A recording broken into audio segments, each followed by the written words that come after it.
आज हम बात करेंगे शहंशाह जहांगीर के बारे में कि शहंशाह जहांगीर ने अपने बेटे की आंखें क्यों निकलवाईं। आखिर शहंशाह जहांगीर और उनके बेटे के दरमियान क्या इख्तिलाफात थे।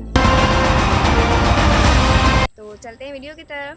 तो शहंशाह जहांगीर और उसके बेटे खसरू के दरमियान बगावत अकबर के दौर से ही शुरू हो चुकी थी। अकबर के दौर में अकबर के मशीरों ने, उसके वज़ीर आला ने अकबर को मशवरा दिया कि वो अपने बेटे की जगह, मतलब शहज़ादे सलीम जो कि जहांगीर का खिताब उसे बाद में मिला था, अपने बेटे की जगह वो अपने पोते यानी खसरू को तख्तनशीन करे। तो ये बात किसी भी हद तक शहज़ादे सलीम को गवारा नहीं थी। शहज़ादे सलीम ने बगावत शुरू कर दी।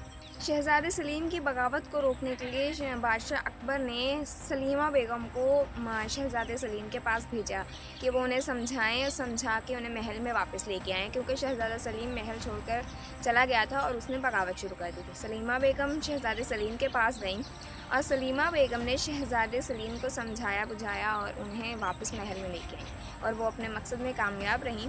और सलीमा बेगम एक बहुत ही ज़हीन और बहुत ही अक्लमंद बीवी थी और बादशाह के हक़ में वो बहुत बेहतर रही।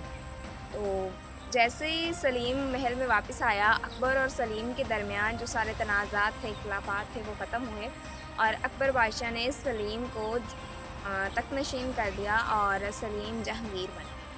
तो सलीम के दिल से तो इख्तिलाफ़ात ख़त्म हो गए, लेकिन सलीम के बेटे खसरू के दिल में अपने बाप के लिए इख्तिलाफ़ात शुरू हो गए, क्योंकि वो तख्तनशीनी चाहता था।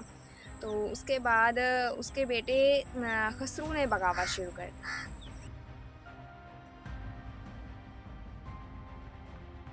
तो खसरू ने जब बगावत शुरू की तो उसकी बगावत को रोकने के लिए शहंशाह जहांगीर ने अपने दूसरे बेटे शहज़ादे खुर्रम को बुलाया कि वो तजवीज़ करे कि शहज़ादे खसरू की बगावत को कैसे रोका जा सके।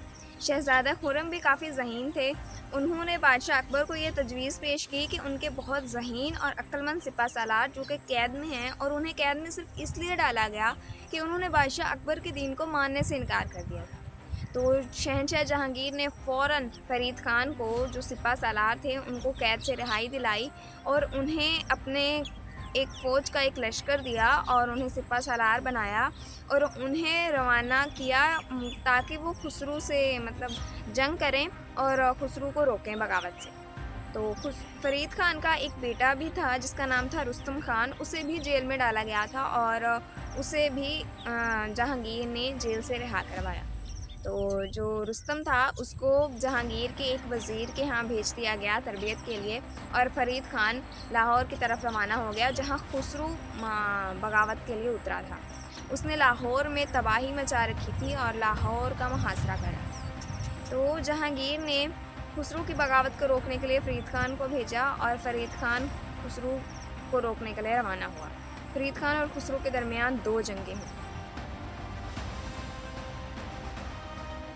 पहली बार जब फ़रीद ख़ान और खसरू के दरमियान जंग हुई तो खसरू को शिकस्त हासिल हुई और फ़रीद ख़ान जीत गया, लेकिन खसरू मैदान जंग से भाग निकला और फ़रीद ख़ान खसरू को पकड़ न सका और खसरू अपना सारा सामान, अपने सारे कीमती जवाहरात, हीरे मोती सब छोड़कर जंग से भाग गया और वो फ़रीद ख़ान के हाथ लग गए और उसने वो जहांगीर के हवाले कर दिए।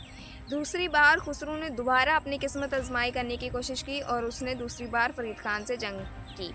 तो दूसरी बार जब उसने जंग की तो फ़रीद ख़ान ने दूसरी बार भी इंतहाई अक्लमंदी से जंग की और खसरू को शिकस्त दी और इस बार उसने खसरू को भागने नहीं दिया और उसे गिरफ़्तार कर लिया। तो जब खसरू को गिरफ़्तार कर लिया गया और उसे बादशाह अकबर के सामने पेश किया गया तो बादशाह अकबर ने जो खसरू के साथियों के साथ सलूक किया वो इंतहाई बदतरीन और इतना खौफनाक सलूक उसने उनके साथ किया कि उनके साथियों को जहांगीर ने गधे की खाल में लपेटकर उन्हें गधे पर बिठाया और पूरे शहर का चक्कर लगाया और जैसे जैसे वो गधे की खाल जो थी वो सिकुड़ती गई तो जो साथी थे वो अंदर ही उसकी खाल के शिकंजे में जकड़ते गए और उन्हीं शिकंजे में जकड़े हुए उनकी मौत हो गई।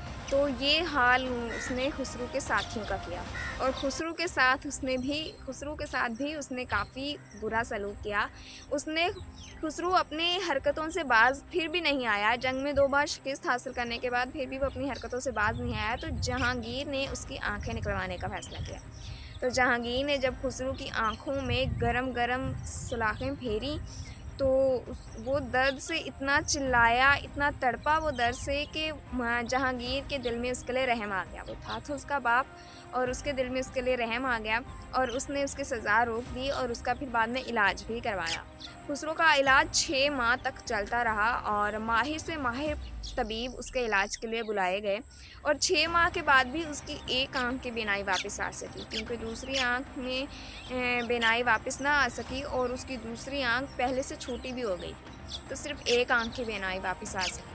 और उसके बाद खुसरो जितना मुगलिया सल्तनत में, मुगलिया तारीख़ में जितना खुसरो ज़लील हुआ, शायद ही कोई मुगलिया सल्तनत में इतना कोई ज़लील हुआ हो, क्योंकि खुसरो के दिल में ज़रा भी रहम दिली नहीं थी। तो इसलिए शहंशाह जहांगीर ने अपने बेटे के साथ ऐसा सलूक किया। तो ये थी आज की वीडियो। उम्मीद है आपको वीडियो अच्छी लगी होगी।